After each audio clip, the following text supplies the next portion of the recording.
আমরা এতক্ষণ যে প্রজেক্ট আসলে দেখলাম এটা আসলে দেলগাঁও, এটা গাজীপুরের কাপাসিয়া উপজেলার একটা গ্রাম।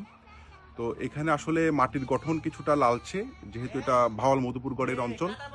তো এখানে পাশে আমরা দেখেছি যে চাষযোগ্য কিছু জমি আছে এবং এটার পাহাড়ের একটা ঢালু অংশ। এই অংশটাকে সাউথ অ্যাগ্রো, এটা নতুন একটা প্রজেক্ট, এটা কাভানা গ্রুপের একটা মানে অঙ্গ সংস্থান প্রতিষ্ঠান এটা। তো এই প্রতিষ্ঠানের এই অ্যাগ্রোতে প্রায় 100 শেড, মানে 100 গরুর শেড করা আছে, যেখানে 100টা গরু থাকতে পারবে। তো ফার্স্ট প্রজেক্ট হিসেবে আমরা আসলে 100 গরু রাখবো কিনা, কারণ এটা একটা ট্রায়াল বেসিসে চলবে। তো এই ট্রায়াল বেসিসে আমরা আসলে প্রথমে 20 থেকে 50টা হয়তো গরু রাখতে পারি, যেখানে আবার কিছু হলো দুধেল গরু, আবার কিছু হলো যে মোটা তাজাকরণ।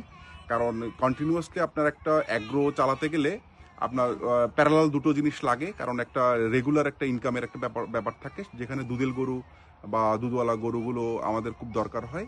তো আমরা শুরুতে দুটোই রাখবো। তো এই শেডটা আসলে আগামী 1 সপ্তাহের মধ্যে মোটামুটি একটা কমপ্লিট একটা ডেকোরামে চলে আসবে। তো আমাদের পাশেই একটা রুম রাখা হয়েছে, যেখানে আসলে যারা কাজ করবে এখানে থাকবে রেগুলার, ওরা থাকতে পারবে। এবং ঠিক অপোজিটে আমাদের একটা খামার বাড়ির টাইপের একটা ডুপ্লেক্স ঘর থাকবে, এটা ইন ফিউচার একটা প্ল্যান সাউথ অ্যাগ্রোর।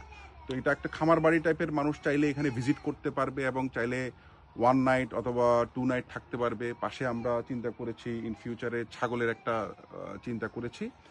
পাশাপাশি হাঁসের একটা ব্যাপার আছে, যেহেতু আমাদের পাশে দুটো পুকুর আছে এবং এখানের যে বর্জ্য যেগুলো আছে, বর্জ্যগুলো আসলে ফেলার জন্য আমরা একটা পুকুর খনন করেছি ঠিক একেবারে এক সাইডে, যেখানে আসলে অন্যান্য ময়লা আসার কোনো ওয়ে নাই।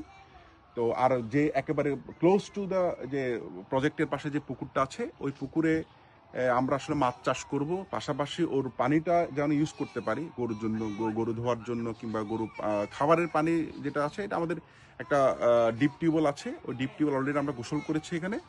তো জায়গাটা আসলে প্রায় 2-3 একরের একটা বিশাল জায়গা। তো প্রজেক্ট যেহেতু শুরু করেছি, ইনশাল্লাহ সামনে হয়তো আমরা একটা বিগ প্রজেক্টের দিকে যাব এবং আমরা হয়তো বাইরে থেকে কোনো একটা শেয়ার নিতে পারি। তা আপাতত আমাদের মধ্যেই থাকবে। তো ধন্যবাদ।